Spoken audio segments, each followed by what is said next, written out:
Welcome to a football show, Friday edition, here on the 440 Sports Network, brought to you by Sinkers Beverages. That is Nick Suss. I am Braden Gall. Happy Thanksgiving, everybody. Hope everybody had a wonderful and amazing time with 4 kids under 3 and 6 kids under 9 at my house. It was not calm or peaceful, but it was quite wonderful, and I have much to be thankful for. Good morning, Nick. How are you?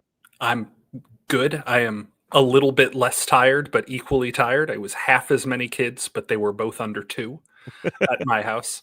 So it was a fun day. It was a grateful day. Yes, very grateful. I had a 9-month-old, a 14-month-old, a 2-year-old, a 3-year-old, a 7-year-old, and a 9-year-old.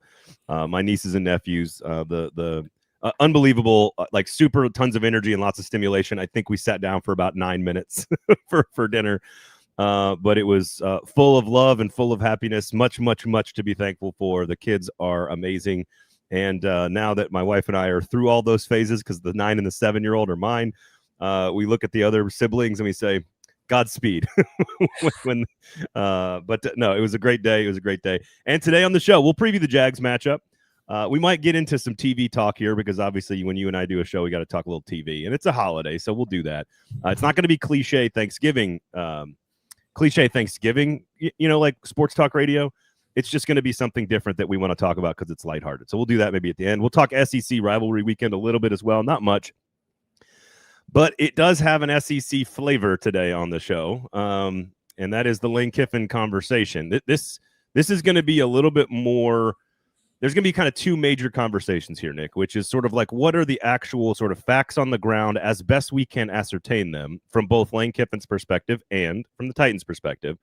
And then there's sort of another conversation, Nick, that is about, like, would it work? Do we like it? Is it the smart strategy from the Titans and from Lane Kiffin, et cetera, et cetera? So there's a couple of different elements to the conversation. And, of course, there is a football game at Nissan Stadium on Sunday. And I guess there's a chance at an upset coming off the best game of the season so far for the Titans offense. We'll get your thoughts on what you saw against Seattle and what it could mean for Cam Ward moving forward. If you want to get into the comment section, please do so. Jump in there. I know it's a Friday on a holiday weekend, but we are still here grinding it out, talking about a 1-10 football team.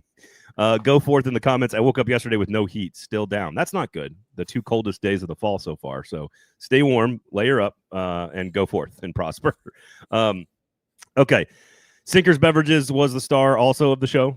Yesterday we had some fancy bourbons for late at night after all the kids were asleep. We had a couple of different wine options at dinner. Everybody chose something different, so I was glad I had 3 different options from Sinkers. They did a great job providing me with some fun stuff and some serious stuff. Was very successful there.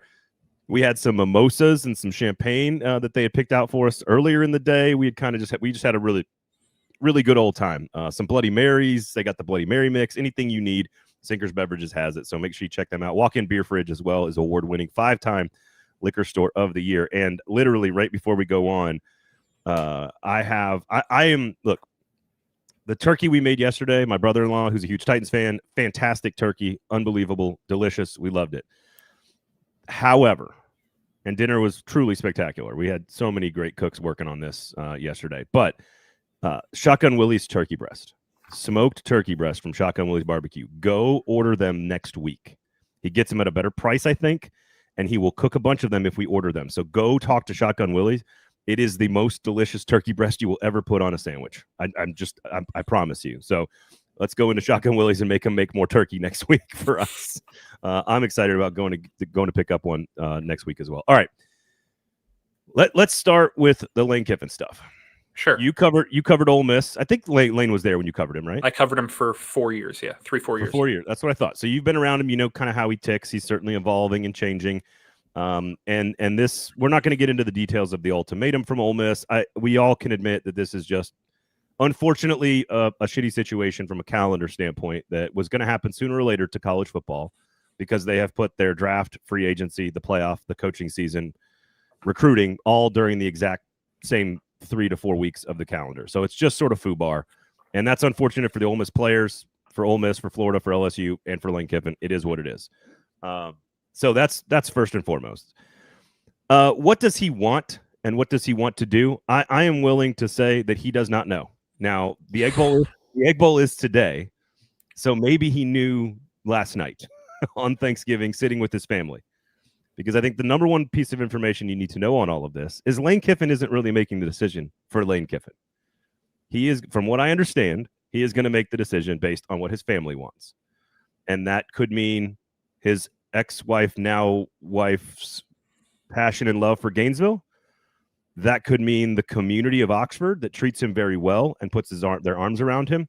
That could mean someplace else that has some of the similar energies and vibes of Oxford and is not too far away up the road, i.e. Nashville, Tennessee. So what do you make of his motivations in all of this? Purely speculative, of course. Yeah, I think I've said this on the show before. I have never covered somebody who is as much of a classic introvert as Lane Kiffin. And I think people misunderstand the social media persona and the trolling as, oh, this is some big, gregarious, out in the community, giant personality guy.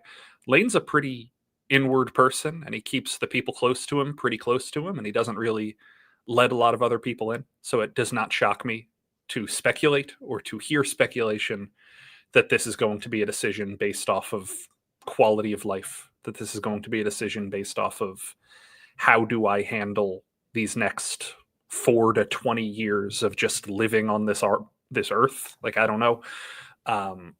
If this were a decision about the ease of winning football games, he'd go to LSU. If this were a decision about the ease of winning football games, he would never in a million years choose the Tennessee Titans or any NFL team. I'm not trying to single out the Titans, but it is harder to win with an NFL roster that is at the bottom than it is with a college roster that's at the bottom. And LSU's college roster is not at the bottom. Ole Miss's college roster not at the bottom. Florida's lower, but not at the bottom. Not the bottom. Same with Auburn, lower, but not the bottom. So. If we were considering Lane Kiffin making this decision purely on football compatibility, it would really be between stay at Ole Miss or go to LSU. The fact that Florida is still in this conversation, and the fact that we're talking about the Tennessee Titans, the fact that we're talking about a reverse Norm Chow situation of the quarterback from one school getting the coordinator from the other team that picked the other quarterback in the first round the same year as him, and the Titans are involved again. Hilarious. I still don't think this is going to happen. That is not a refutation of the fact that it can happen, because as Braden's probably about to talk about, and I don't want to jump on toes, going to the pros is the only way that Lane can get out of this situation without looking like the single worst dill hole in the history of college sports. Just gave away the whole show, Nick. No. If it was about, to add to your points, if it was about money, LSU's the option. Yeah, and the Titans are going to be the lowest pay scale of them. Probably, yeah. Yeah. So if it's about money, it's LSU 1, probably Florida 2, but Florida and Ole Miss are about the same, to be honest. And to your point, Tennessee's last. If it's about winning a championship with talent and ease of win and how fast you can be relevant, I agree. LSU is in the best situation. It is, I think, and this is the old Godfrey, I think, I feel, I know. I think this is exclusively about what his family wants. And I think because of his personality that people don't really get to see, I think it is like when I ask people, to your point about compatibility, when I just have Thanksgiving conversations, which of course Wednesday night I'm at my aunt and uncle's house or my wife's aunt and uncle's house, and this is all they want to talk about. And I'm like, they're like, why would you ever go to Florida? I'm like, well, Florida's an elite program. The roster's not as bad as people think it is, and his family loves it there. So like that's number one. Why would you ever go to LSU? It's a dumpster fire. I'm like, LSU can pay $14 million and would win a championship. Well, why would you ever just stay at Ole Miss? Well, his family loves it there. Like, there's all these other reasons, like all the things that the average football fan sees. Oh, the governor at LSU is not the thing that a lot of these coaches make a decision on. So that's number one. So a lot of people look at Tennessee Titans and they say, oh, Tennessee Titans is a terrible job. That's a terrible job. Worst roster in the NFL. Well, we've seen in a matter of 2 draft classes, you can turn a roster around in the NFL if you have the right partnership in the front office. that there's only 32 of these. They have a starting franchise quarterback, supposedly, that we all kind of agree deserves at least a couple more years to prove that he's not the guy, at least. They have a multi-billion-dollar stadium coming online, which is only one of your work days, like a third of the year, but it's still like going to be one of the premier venues in the entire NFL. No income tax in the state of Tennessee, and Nashville's a wonderful, wonderful city.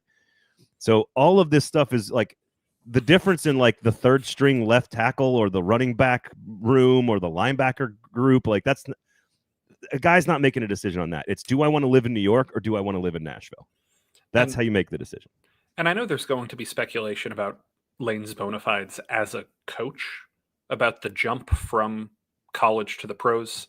Am I getting ahead? Do you want to talk about this now? We'll get to that. I want so let's finish up what I think is, I'm going to call it informed speculation.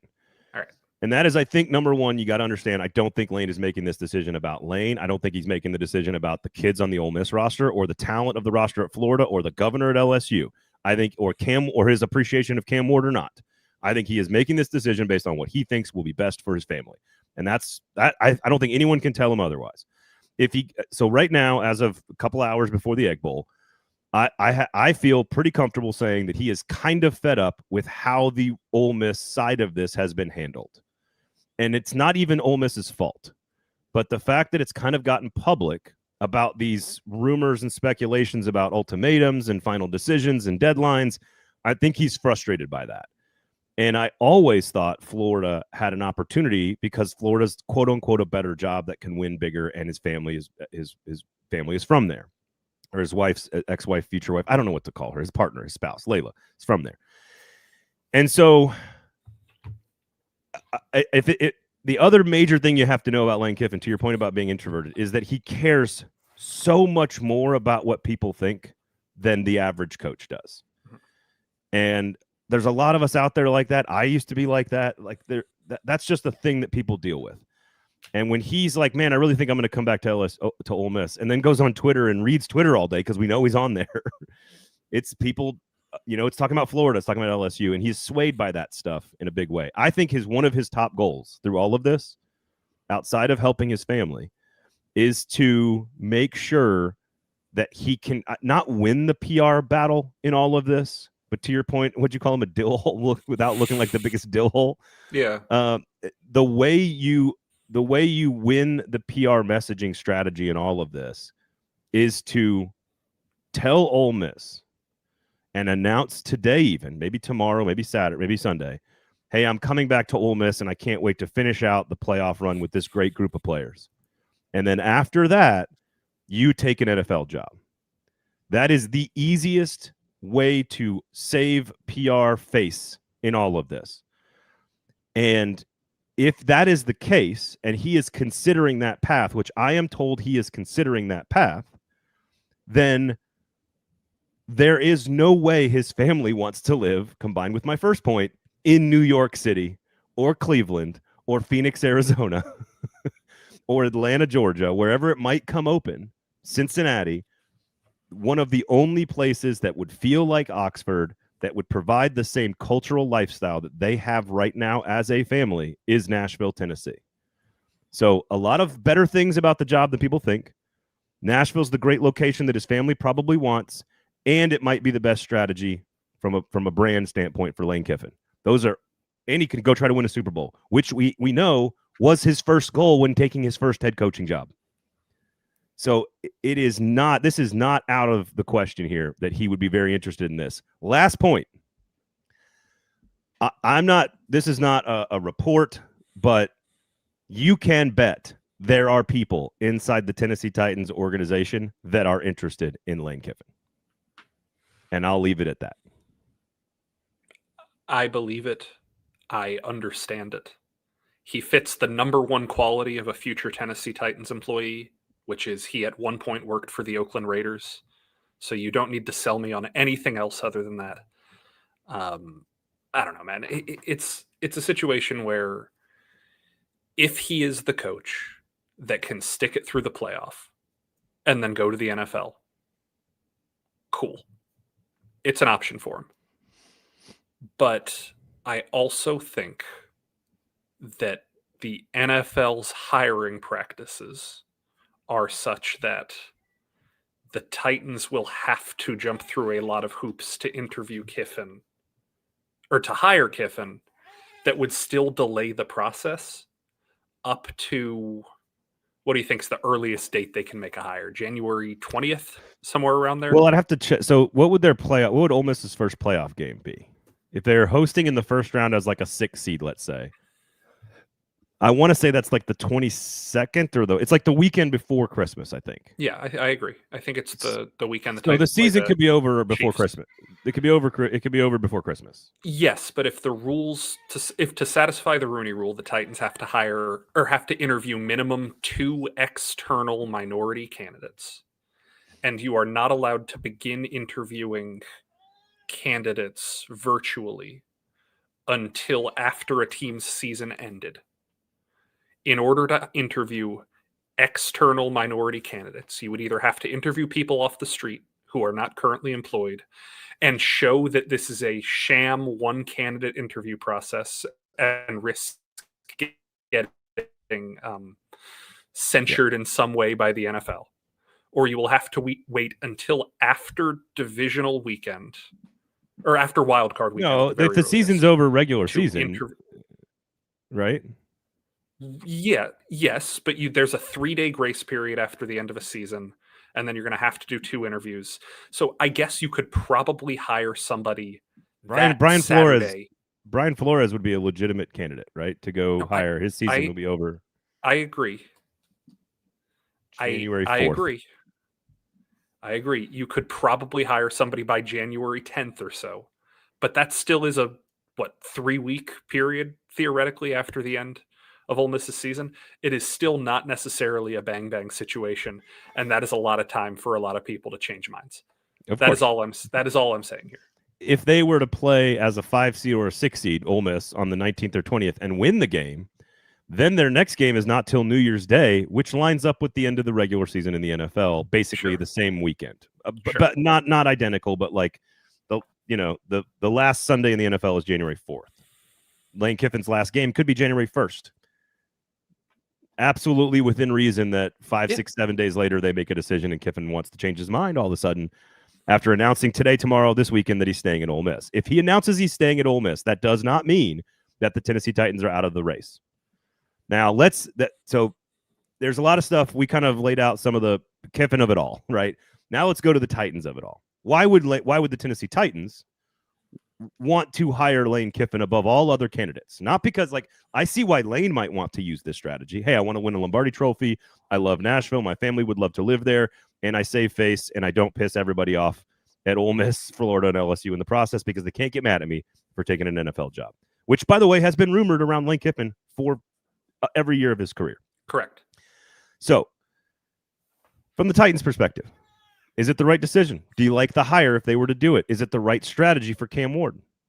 Let me offer you guys some viewing advice. The Egg Bowl starts in about 90 minutes?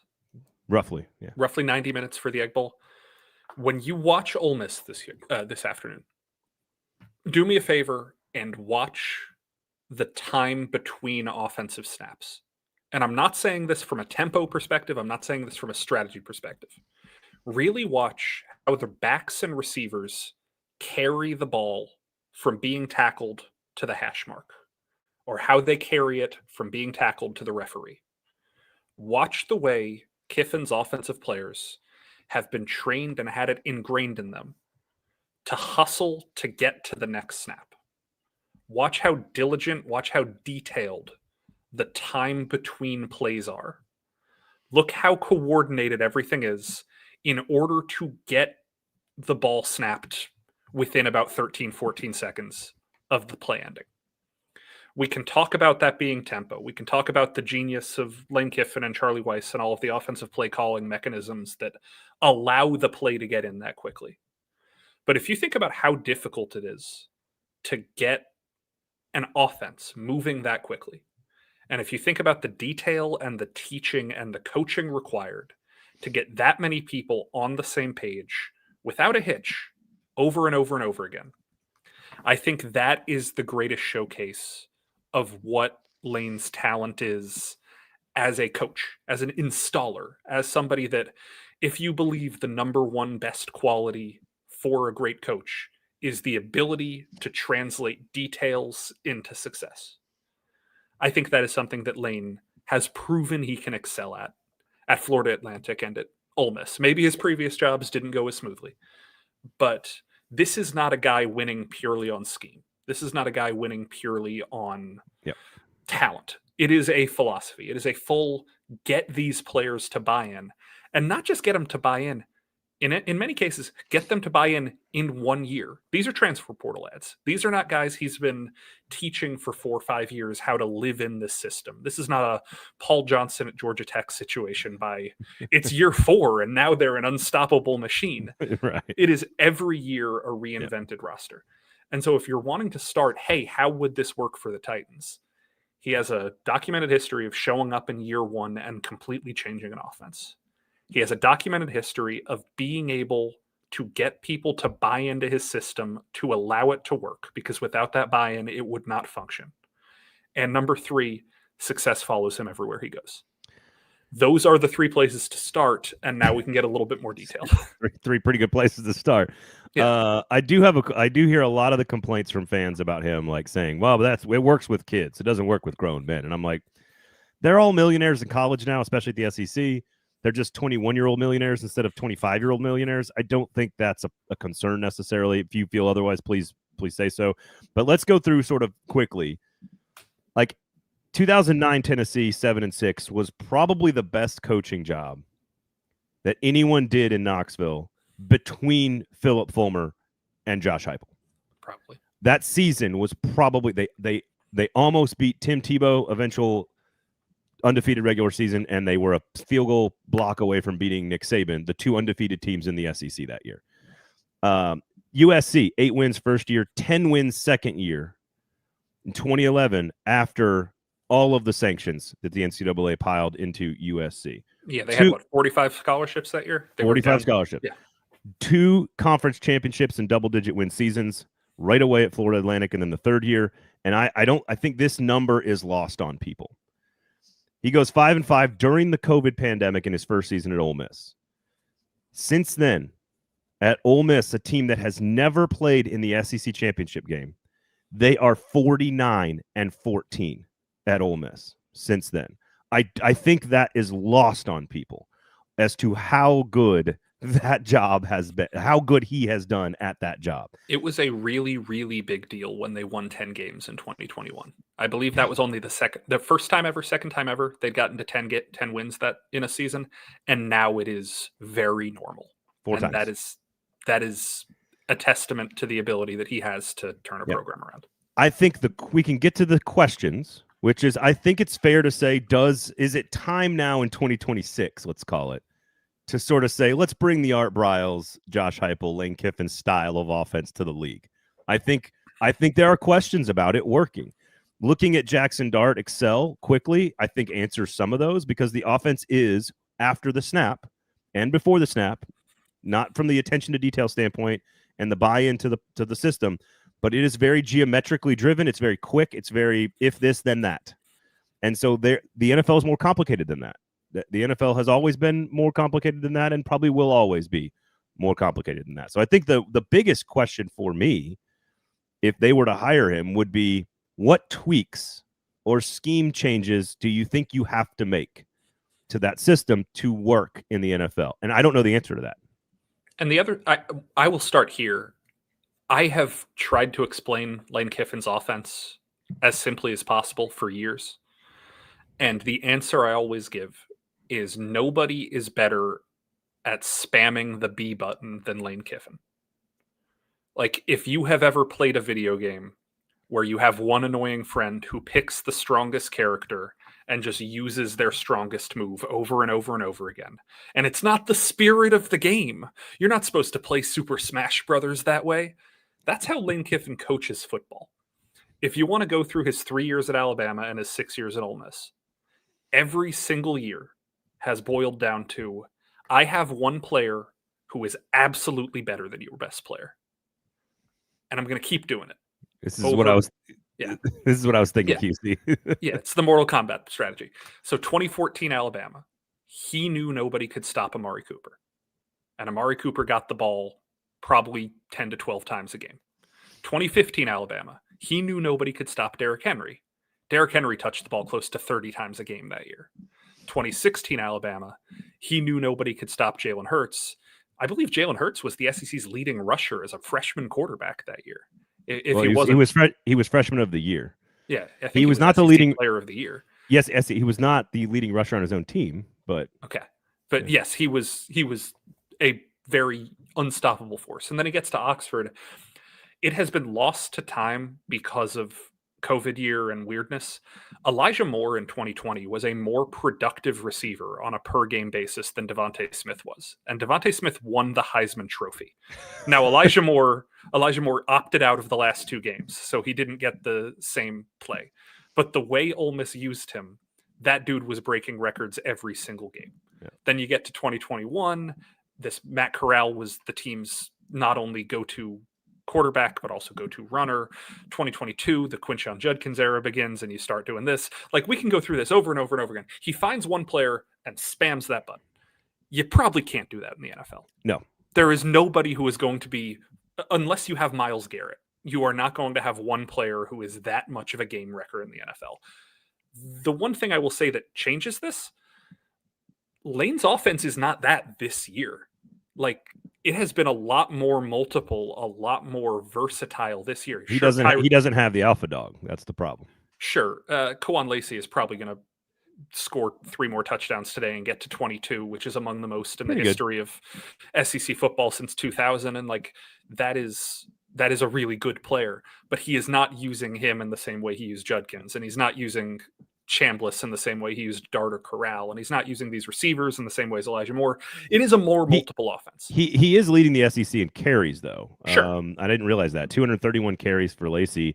Only Hardy at Missouri has more than 200. Next highest is Jaden Baugh at Florida with 182. This is also a function of the feature 30 carry per game running back is going the way of the Dodo Bird in the college game now as well. So it's also a function of running that many plays per game. I would imagine Ole Miss is near the top of the SEC in sheer number of plays run. If you can fact check me on that, but there is also, you're right, not as many teams that run one running back as a primary back. Ole Miss is number 1 in the SEC, 6th in the game, college football, with 823 snaps. Yeah. So if you're leading a lot and you're running a lot of plays, you're probably going to run the football a lot. And they're a 10-1 team that runs a lot of plays. Missouri, Tennessee, Ole Miss, the 3 schools in the SEC with more than 800 snaps. Of course, Heupel, same tree as Kiffin, and Drinkowitz not too far off. Maybe in the same forest. I like how Kiffin just kind of co-opted himself onto that tree. Right. Like, Kiffin's not from that tree. No, he's not. No, but he runs that. I mean, that's the offense. He does. The way I describe it is it's about geometry. It's about angles. It is about pressure, leveraging your angles with your offensive weapons to put defenders, mostly linebackers, into conflict. That's what it is. And again, can that work in the NFL where the linebacker is bigger, faster, stronger, smarter? I don't know. I don't know, but I do know that I was brought up to believe that the quarterback run can't work in the NFL because defensive players are too big and fast and strong, and that the option will never work, and that they're too smart and they'll never get fooled. And it seems to work pretty fine. Yeah. Like, there are a lot of quarterbacks who run pretty well in the NFL. So if you run it well enough, it'll work. You just have to be better than everybody else, which is hard. Having covered college football for as long as I have, I don't think I've ever felt like I thought Kiffin was a great hire in the NFL. I think the games are merging, like schematically, talent-wise, what traits they're looking for. I think there was a bigger gap in the game 15 years ago, the 2 games. And I think the things that work in college football are beginning to be more recognizable in the NFL every year we go on. And I actually think this would be a good hire. I never would have thought that I would have said this, but I think the Tennessee Titans hiring Lane Kiffin would be really good. I think they could do a much, much worse job than hiring Lane Kiffin to be the head coach because I think Cam Ward fits his offense quite well. Now, does he need to do more of the scrambling we've seen? Probably. But I think at the end of the day, the quick release, the fast arm, playing with instincts, I think a lot of that fits into Kiffin's system very well. Now, can you be a head coach? And does he have to learn about being a head coach in the NFL? Probably. There's going to be adjustments there. And do you want to deal with that if you're the Titans organization? I don't know. But I don't think he has nearly the headaches off the field or away from the game that people realize. I think his family absolutely would give him a thumbs up on Nashville, Tennessee. He saves face with the Ole Miss situation. He can coach out the season and take them as far as they go this year, and still make a 5-year guaranteed contract worth millions of dollars. So I think there's a lot worse answers to his situation than going to the Tennessee Titans. That's all I'll say. I still think they are third in his list. I will put a bow on this by telling a joke that was told about me when I left Oxford to take this job that I am currently in, where I go on Twitter and I announce I'm leaving, and somebody texts me a link of a friend of theirs, mutual friend, texts, "Of course Suss is going to Nashville. He's a classic sorority girl, 4 to 6 years in Oxford, and then you move to Nashville." It happens, man. Lane's kind of a sorority girl too. yeah, it happens. You're doing hot yoga in Oxford for 4 to 6 years, and then then you're out of there. You move to Nashville. That's what happens. That's the pipeline. So I don't know. I'm not expecting it. This has been a half hour that I will conclude with me saying I am not expecting this to happen. No, they are third. The Titans, in my opinion, are third on the list for Lane, which maybe is why you don't want to hire him. If you had to predict right now, though, I think he is might be sitting in the locker room right now, giving a speech to his team, or maybe standing out on the field, taking it all in, thinking about, do I want to go to Florida or do I want to stay here? I really don't think he knows right now. Now, I assume, and this is going to be just based on family situation, this is what happens on Thanksgiving. My guess is that they had a long talk about it last night, and that we'll see what happens today, and that he will make a decision this weekend on the college game, and that does not preclude him from taking an NFL job in a month. That's all. All right. Sinkers Beverages. Happy Thanksgiving, everybody. Sinkers Beverages and Shotgun Willie's Barbecue. What did we learn in the Seattle game about Cam Ward, about the offense, about Mike McCoy being aggressive, about DK being fantastic, about everyone, of course, being hugely incorrect about Xavier Restrepo? Obviously, he is a workhorse receiver who should be targeted 12 to 15 times a game. I don't even like that I make jokes about him now because I feel like it's bad. He's now it's unfair to him, the coverage. What'd you take away from the Seahawks game that you think we can apply to Jacksonville this weekend? I have been saying it for a couple of days now. My big takeaway through the Seattle game and through 11 games now is I can't remember a time where a good Titans offensive play has happened the way it was supposed to happen. And truly, this is not a dig. I am not making fun of this. I am saying that my takeaway at this point is that the most designed plays, the plays that look the way they're supposed to look, are the things that are holding the Titans back. And we've talked about this with the screen game. We have talked about this with the lack of push in the run game. The random ass jet sweep on the plays that look like, hey, I had a good idea, let's try and do that, are not the things that are going to help these Titans gain confidence down the stretch. Is that aura forming, what the kids call it? Is that what they Sure. Bo Hart agree, aura forming? Yeah. I think that my takeaway for these last 6 games is that the least structured strategies possible are going to be the ones that benefit the Titans the most. Okay. And now, if you look at those last 2 or 3 drives where the Titans were on the field for 11, 12 minutes of the fourth quarter, and Cam had that really high completion percentage, and there were the highlight plays, the scramble, the get out of traffic, the throw to Restrepo across his body, across the field, the no-look passes, all of this stuff. If you look at all of those things, yeah, those were cool. The other takeaway is they were on the field for so long because Seattle had no problem with him dumping it off for a 6-yard gain every play. He had absolutely no problem. Because they had enough time to withstand a couple of long drives and be fine and still win. Yeah. Seattle had absolutely no problem giving up a couple of 12-minute drives because the Titans needed too many points to come back. and they were taking too long. So the next step is probably go let it loose and be a little bit more aware of the situation at hand, or perhaps don't go down 20 points would be the takeaway here, which easier said than done.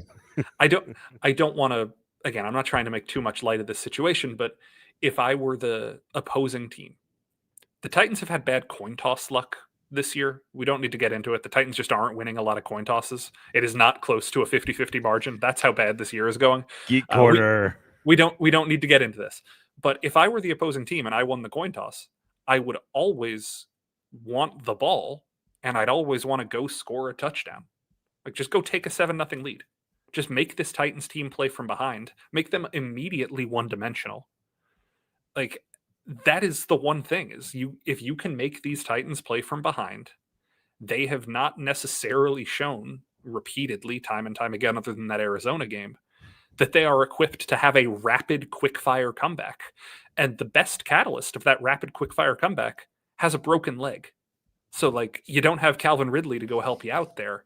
I don't think that... You also don't have all the Arizona players helping you out either. Sure, yeah. So I was impressed with the offense. I thought that was pretty clearly and obviously Cam's best game against a really good Seattle defense. I think in context, without his weapons and against a great defense, I agree. Yeah. And now you have a Jacksonville defense that, if you guys don't know this, because we don't really do game previews anymore because nobody really cares too much about the nitty-gritty of matchups, Jacksonville is the number one run defense in the NFL. For a Titans run offense that is already scuffling, for a Tony Pollard and Tajay Spears that have disappeared for 2 weeks. It's dead last. Just yeah. You've got it's the worst. You've got a pretty good chance here to see the Titans have to get one-dimensional pretty early. And that's exciting. That's enticing to see Cam Ward just go play schoolyard football. I also think that's the best plan. I don't think that forcing Cam Ward to run an offense that, let's face it, he's not going to be running for the rest of his career for 6 games just out of the vanity of teaching a kid structure or getting your offense on the field, or I don't know, the path of least resistance of we're running a strategy, so let's run the strategy. I don't think that serves him best right now. Just run some basic play calls, let him improvise, let him play off structure, and try and build some confidence for these guys. So you don't believe that the Titans should intentionally lose games to have the number 1 pick? I think that might happen regardless.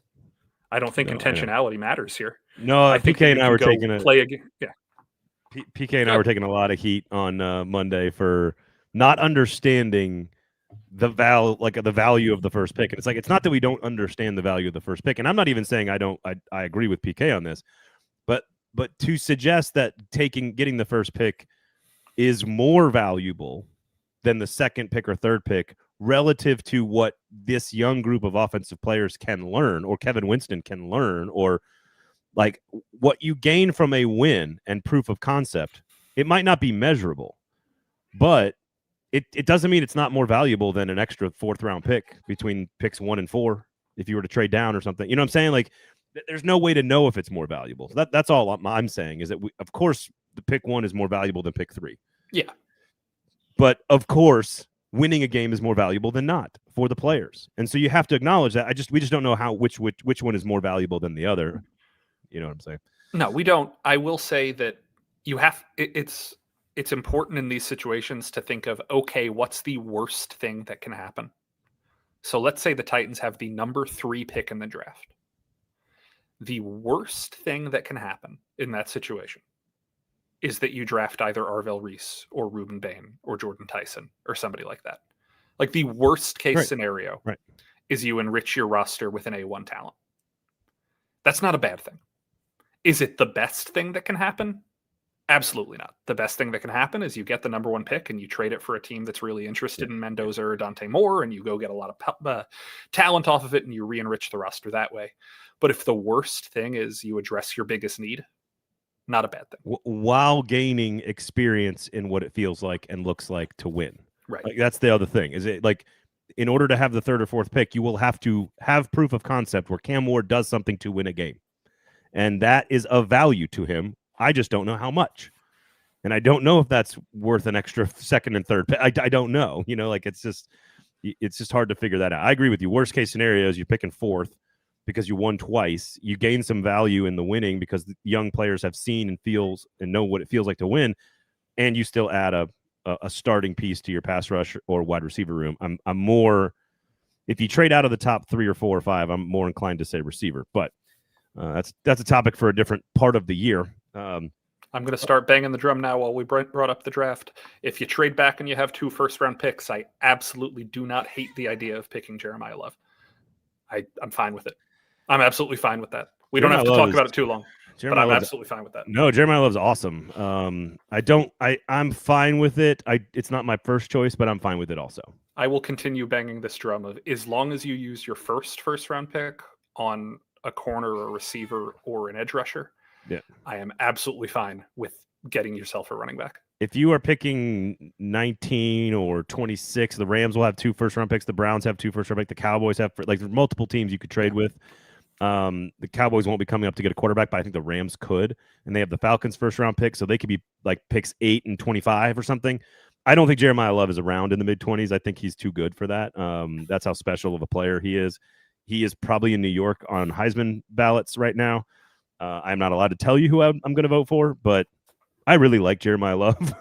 He's a really good player. I am allowed to say if I still had my ballot, he would be at the top. Yeah, he's awesome. I do not have my ballot anymore, but he would be at the top. I don't think, maybe unless he does something spectacular tomorrow against Michigan, I don't believe I'll be voting for Julian Sain, but I'm not supposed to say that. So, all right. Here's the chances of an upset here is actually what I'm going to ask you. Like, the Jags are in a playoff fight here. They are in the middle of it. They're banged up on offense, but they've got a lot of talented pieces. And so arch-ish kind of rivalry stuff here for the Titans. Would love nothing more than to upset the Jags and maybe knock them out of the playoffs.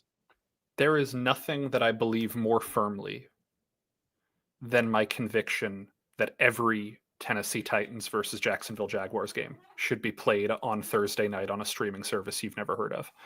And I mean that complimentarily. I truly love this rivalry. I truly think that the thing that matters so much is that it is strange and weird, and it can only be appreciated within the context of its strangeness and weirdness. There are 2 times in the last 4 seasons that the Titans and Jaguars have knocked each other out of the playoffs. Nobody notices. Nobody cares unless you're in Nashville or Jacksonville, or theoretically Houston in some cases. But this is a rivalry that does not match any narrative other than, I don't know. I remember a joke. I think it was a John Boyce joke where he once said that the Falcons and Saints are the Beavis and Butthead of football. And I would politely disagree. I love this rivalry. I think that it is proof that a pro rivalry can have a college rivalry feel. But I'm not talking like Ohio State, Michigan. I'm not talking Auburn, Alabama. This is like a weird November trophy game that's just like, oh yeah, these schools really care about this. And I did not know that these 2 schools were rivals, but man, they really care. And I love that. And so, yeah, I'm putting the Jags on upset watch. I still picked the Jags, don't get me wrong, but I'm putting the Jags on upset watch because this is Titans-Jaguars and it's December and nobody's going to be paying attention. And that is the perfect formula for a weird, strange outcome. Technically it's November, but here's the thing. Here's the weird thing. I immediately thought, as a Nashvilleian, I really want to be Beavis, not Butthead. I think Beavis is the superior character in every conceivable way. However, I think Beavis screams Jacksonville and Butthead screams Nashville. Am I wrong? Who is who in this rivalry? No, you're probably right there. Wouldn't you rather be Beavis? I think so, yeah. If we are extending the Mike Judge verse here, this might be like Milton from Office Space versus Milton from Office Space a lot of the time. For those of you who are listening to the podcast only and not watching visually, Braden just did a cornholio. But I watched a lot of. I watched Beavis and Butthead was before South Park for me. I watched a lot of Beavis and Butthead back in the day. I think that I've never seen so much damn whacking. Continue. Sorry. Titans-Jags, a very special rivalry to me. I think every game should be Color Rush. I think every game should be on Thursday night on like Roku TV or something. I think maybe it's wherever Cam Ward's documentary is hiding. I'm still working on that, by the way. Where is release the files? Release the files. QC Hawk saying this is Dale versus Bill if we're extending the Mike Judge verse. I like that a lot. Who's Dale and who's Bill? That's a really good one. I like that. Yeah, dude. I don't know. I think that if every Thanksgiving game you should have if every Thanksgiving game has John Madden emblazoned on a patch on your chest, every Titans-Jags game should just have like Blake Bortles right here on your chest. I don't know. It should have Josh Dobbs for a patch of Josh Dobbs's head. Yeah, I don't know. It should just have like the 2015 Jags Titans game, the Color Rush one, where the Jags were wearing the uniforms that, if I'm being charitable, were the color of like a really weird beer. And if I'm being less charitable, you guys know what they looked like. Child's diarrhea. Honestly, is Josh Dobbs the fumble not like one of the most spectacular moments in Titans-Jags history? God, quick story. That was dehydrated urine. That's a good one. That's a good one, QC. Quick story. My first year on the Titans beat was that 2022 season. And as I've joked before, I was here for the collapse. I wasn't here for when the Titans were actually good. And I've never seen good Titans football, all that stuff. My wedding was January 13th, 2023. I had been planning it for a year and a half, as weddings are wont to be planned. And when we got here, we're like, okay, that's a Friday. It's the Friday in Oxford. And the Titans are certainly going to be playing the 3:30 p.m. playoff game on January 14th. That Saturday, the Titans are going to be playing it. And all throughout the losing streak, the math was still working out that if they win in Jacksonville, no matter what, Titans are going to be playing that NFL Network or ESPN, that one buried playoff game that the Titans would always play. And the internal debate of, do I rush back to Nashville for this playoff game? How do I handle my wedding? The first day of holy matrimony. Yeah. The first day as a husband, do I leave at 4 a.m. to go to Nashville for an early game or whatever? God, that sounds awful. Based on my own wedding night experience where I was the drunkest girl at the party on Broadway. And so I will say, Josh Dobbs and the referee that called that a fumble did a real solid for my marriage. And I am happily married today because of it. Thank you, Josh Dobbs. Thank you, referee. Thank you, board, all of that stuff. It would have been cool to cover a playoff game, maybe next century for the Titans. But I will say, did a real solid for my marriage. There you go. All right, Sinkers Beverages, Shotgun Willie's Barbecue. Check out that smoked turkey they got next week. It's going to be fantastic, of course. Sinkers Beverages for all of your needs. Search Uber Eats and have the booze delivered directly to your house. 5-time liquor store of the year. They are champions and kings of liquor stores in this market. So make sure you support good local businesses. They are huge local sports fans here. They love the Titans. They love the Preds. They support all the great local teams. So go support them, please. All right, quickly, I want to wrap up on a very light topic because I want to take people behind the scenes in the press box before a game. Sure. And that is, we all sit around eating food, talking. There's always like one sentence of like analysis of the game. Like, hey, how are you feeling about today? Oh, I think there could be an upset. Oh, okay. All right. And then we go on to like a million other things. I think we covered Shohei Ohtani's MVP, number of MVPs. We talked about coaching trees in sitcoms, which of course is something that's like never probably far away from your mind. And then you dropped a huge nugget on me, which I just think has to be out here because I have for someone who is completely and totally and utterly obsessed, knowledgeable, and passionate about comedy on television, sitcoms, Saturday Night Live, etc. Like it astonishes me, and I am also sad for you that you have not really ever delved into the drama world, of which we are in the golden age in terms of the last, let's say, 10 years, 15 years of television. And you looked at me and you said, I think I'm going to get into dramas. And I was like, whoa, we're burying the lead here after a 30-minute conversation. And you said you're going to start with the 5, what you consider or what critics 5 or consider 6, yeah. to be the best dramas of all time. I want you to lay those out, and I want to discuss what if we think those are the right ones. So back in the spring, I will plug just a book. It's called TV, the Book. You can read that. It's called TV, the Book. Alan Sepinwall, Matt Zoller Seitz, 2 great TV critics, wrote a pantheon of the 100 greatest TV shows up to that point. I believe the book was published in 2016 or 2017, so it is not complete, obviously, because time keeps moving forward. But great book that gave me a rounder appreciation for the scope and history of television beyond the storytelling that I prefer. And that emboldened me to start identifying shows and seeing if I will enjoy them under my own terms. Because I can tell you one thing I'm never going to do is I'm not going to sit down and binge watch Breaking Bad.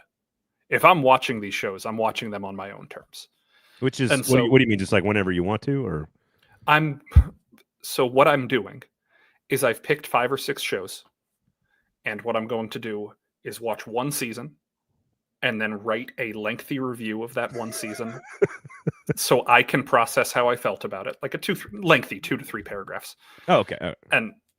And then I will move on to the first season of the next show, and I will continue cycling through. Instead of watching a show chronologically, I will watch shows develop in turn. So if you are this interested, Braden, I've written one lengthy review. Oh, okay. So hang on. I was going to ask. Let me pull it up before we get into the. You can talk. I'll pull it up. Well, what I was going to say is I was going to beg and plead with you to allow me to influence the choice of the first season of the first show you decided to watch. But it sounds like you have already done that, correct?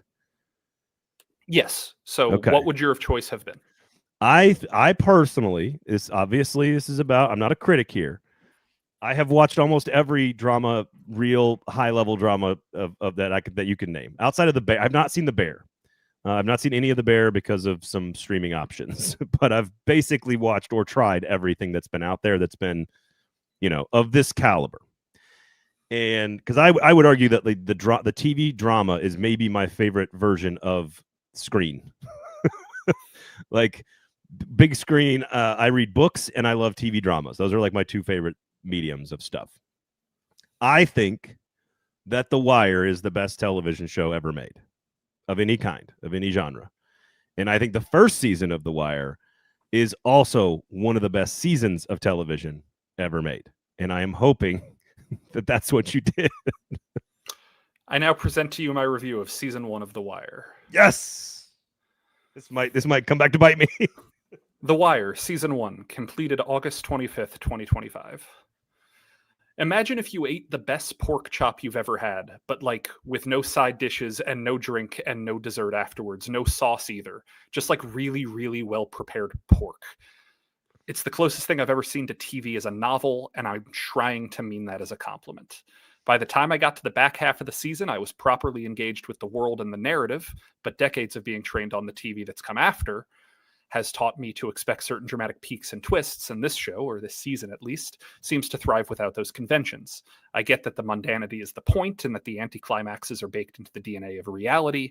Still, we're talking about a show that exists to subvert the good guy versus bad guy expectations, so when subversion is the point, sometimes it's going to feel a little bit dry. The stuff I knew to expect, like the lines from the memes and the scene where they just say the F word over and over again and all that stuff, they ended up being really lame and boring to me. The stuff I expected wrong, like how the Omar character would function mainly, were really exciting to me. And the stuff I knew nothing about, which is the actual narrative story of the investigation and the fun of getting to engage with the work and the quiet confidence of the characters, like Freeman, for example, like that stuff was fascinating to watch and think about. Even if I'm not necessarily sure it's great TV by 2025 standards, it is definitely great narrative storytelling. My verdict here is I feel smarter. I feel like I've been nourished. I think I had a good bit more fun thinking about the implications of the story after watching it than I did actually watching the story unfold. That's interesting. It's a lot of meat and a lot of meat that I'm happy I got to eat, but it's a better meal to talk about and recommend to your friends and be like, oh, you'll never believe this restaurant I had, than it actually is to just like sit down and have the meal. Feels like a backhanded compliment, but I'll take it. It is. The problem is I also find it impossible to truly rank all these shows. And I am curious if you think that because it's a 20-year-old, 25-year-old show at this point. So I'm curious if you think, like, are there shows today that actually execute a strategy differently, or was and it's written by an old investigative reporter from the Baltimore Sun or Herald, one of the two, I'm not sure. Sun, yeah. And these are all stories he kind of had from the beat. The character subversion thing is what I think is great about it. It is my favorite. The good guys are bad and the bad guys are good, and there is no right or wrong in all of it. You kind of have to like work your way through each character's experience to find out whether or not they handle things the way you think they should or not. And I find that to be really, really fascinating. It's one of the first shows I thought of that as an adult, where I saw that and I thought, oh, wait a second. Like, you're a kid growing up, you watch movies, there's good and bad, and that's it. It's very simple. And this one totally flips that on its head, which is one of the first times I ever experienced that. I'd like to know what else is on your list, because I might have one or two. I pretty much agree with it, I think, but I'd have one or two addendums to it, and I want to see what you think. So what else you got on your list? Yeah, broadly, the list of shows I'm considering for this A1 pantheon are The Wire, The Sopranos, Mad Men, Breaking Bad, The Americans, The Leftovers, and Game of Thrones. And I know Game of Thrones teeters on that pantheon status for a lot of people. But that is broadly the list, mostly because I don't want to sit through like 12 seasons of NYPD Blue or something. Sopranos was the best show. It was the first of the shows that I got into and was like, oh, this is what TV can be. It was the first one. I tried what is it?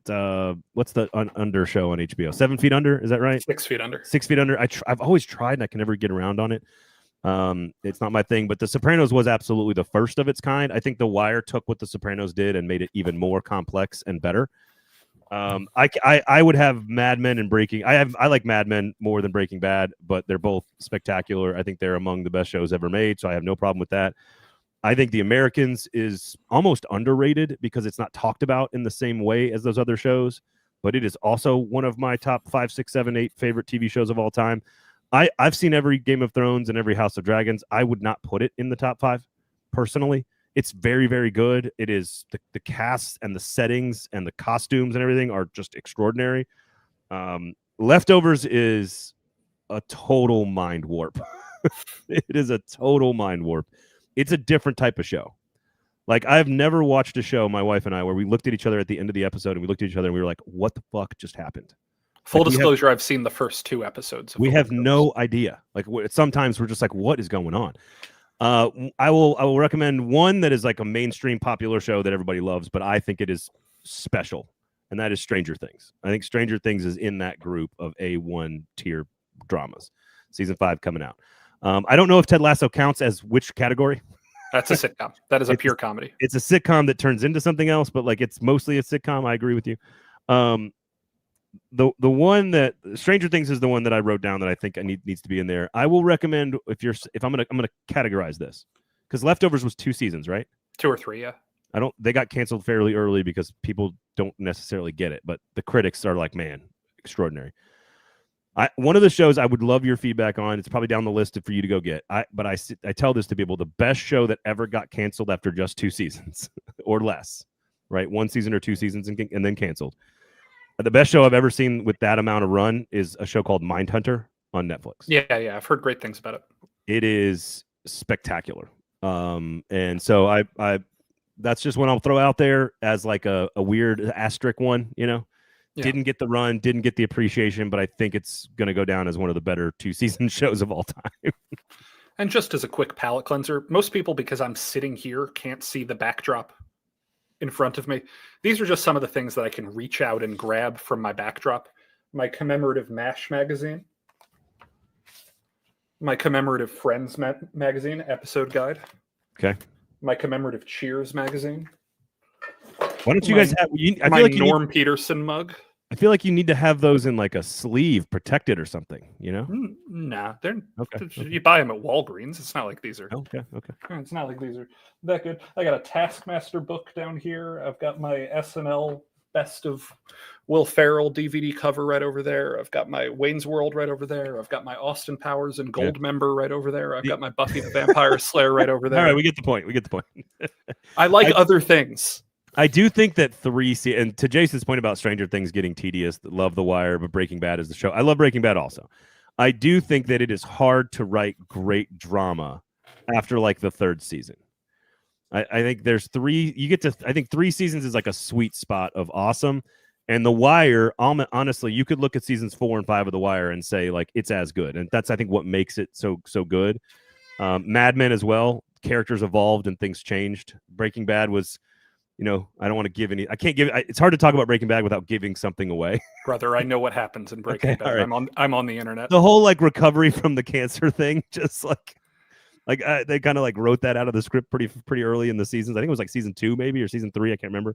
Yeah. And then all of a sudden it's like, no, he's just a drug dealer now. It's just a drug show at this point. It's a great show. Americans is really, really great. I think you've got a really good list there. Yeah. And so, are you going to keep watching The Wire? Eventually, yeah. Football season, it's harder to just sit and binge watch shows. I will say, when I was a freshman in college, I sat down and I watched every episode of Cheers, and I knew I wanted to watch Frasier. But it was kind of like a eat your vegetables thing. And I was like, I'm going to watch Mad Men in between Cheers and Frasier so that I can have nourished myself.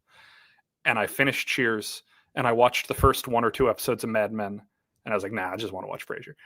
And so then I watched all 11 seasons of Frasier in like a 5-week period. And it was such a fun period. I will eventually get to these shows. I have seen exactly 1 episode of Game of Thrones. I have seen those 1 or 2 episodes of Mad Men. I have seen 1 or 2 episodes of The Leftovers. I have never seen an episode of Breaking Bad. I have never seen it. My parents dispute this. I was talking about this with them yesterday. I remember that the night of the Sopranos finale, we were on a family summer vacation. And we were in a hotel room, and they wanted to watch the finale. And my sister and I weren't tired yet, so they had us sit in the bathroom for an hour so we couldn't see the hotel room TV. They dispute this. They say we were probably asleep. But I remember being in the bathroom as my sister and I sang Jonas Brothers songs for an hour. That is my memory of this. So good. So I guess you can count that as me seeing an episode of The Sopranos. You big Jonas Brothers guy? I was like, okay. When did The Sopranos end? 2006? Well, it's ironic because where I stayed last weekend at a farm in New Jersey is at my cousin's house, and my cousin was the one who found the Jonas Brothers and produced all those records. So that's very cool. Yeah, it was the time when those songs were in the ether. Yeah. So well, I think and that episode is famous, of course. So are you real interested in continuing with The Wire? You're going to continue with The Wire, right? I'm going to. Again, okay. I watched the first 1 or 2 episodes of season 2 and thought it was the most gigantic snooze in the history of snoozes. And that is kind of why I will try and watch a different show before I get back into it. Season 2, I think, is the worst season of The Wire. Just for the record. I was bored. Ozark is really good, Jason. Shrinking is great, but I don't think Shrinking counts. I think that's a sitcom. That's a comedy. Well. Again, if you guys want to spend the next 10 minutes of next episode me talking about obscure comedies that you haven't seen before, brother, I've got 45 minutes and a website. Right. Go to sitcomologist.com. I've written all of this. The sitcomologist.com. It's in my Twitter bio. Go read my essays about television. Of what you've seen so far, this is like, I'm not holding you to this, but first season of The Wire, first couple of Mad Men, first couple of Leftovers, first couple of some of the other ones you've talked about. Yeah. Which is the one that you just personally like the most and you are most interested to get back to? I am the most intellectually intrigued by the conceit of Mad Men. Oh, okay. I thought you were going to go Leftovers. Leftovers is, I don't love being sad. It is. It's a weird show. I don't love being sad. I understand that it's good for me to be sad every now and then. Yeah. Yeah, but I do not necessarily love the conceit of it. I will also say one that was fringe on my list that hasn't been brought up is Deadwood. I've heard nothing but incredible things about Deadwood. I love Deadwood, but I had to go back and like watch it with subtitles, and I hate subtitles. And they're speaking in English. Peaky Blinders belongs on the list. Absolutely. Peaky Blinders. I am curious of your thoughts about, like, if you look at any list, and I'm wondering what the book says too about this, like, there are not many shows pre-2000. Correct. on the if list.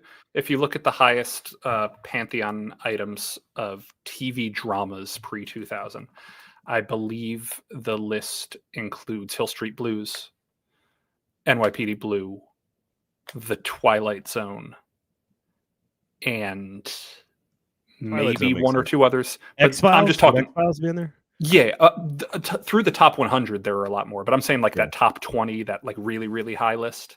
Yeah. Not as many dramas. The older comedies dominate that era. Like there's Lucy and The Honeymooners. Yeah. Does Band of Brothers count?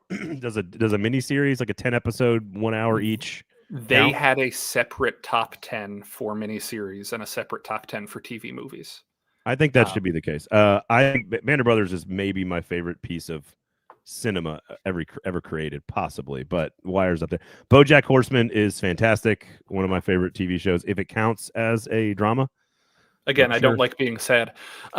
Succession is amazing. That one's tremendous. I have Lost. watched. I think Lost is overrated, way overrated.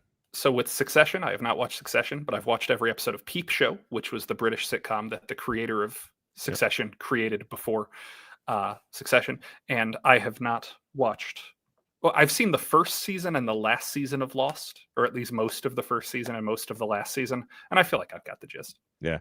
One season, the very first season of True Detective is exceptional. Second season with Vince Vaughn, but the first season is really, really good, great television. And if we're recommending things that don't really count, not really a TV show, but kind of a TV show, Dr. Horrible's sing-along blog, one of my favorite pieces of media of all time. Just all want right, to tell you, it's great. If you haven't watched Dr. Horrible, it's incredible. It's the best. It's the absolute best. If we keep going, we're gonna run right into the Egg Bowl. Okay, let's go. I think my parents are here. Sinkers Beverages, Shotgun Willie's Barbecue. Love talking TV with you. Love talking Kiffin with you. Love talking Titans with you. Go enjoy Sunday night, or go enjoy Sunday, everybody. I'll see you at the stadium, Nick. Have a great weekend, everybody. And that's about it for us. Happy Thanksgiving. We'll talk to you next time. Rate, review, subscribe. Peace and love, everybody.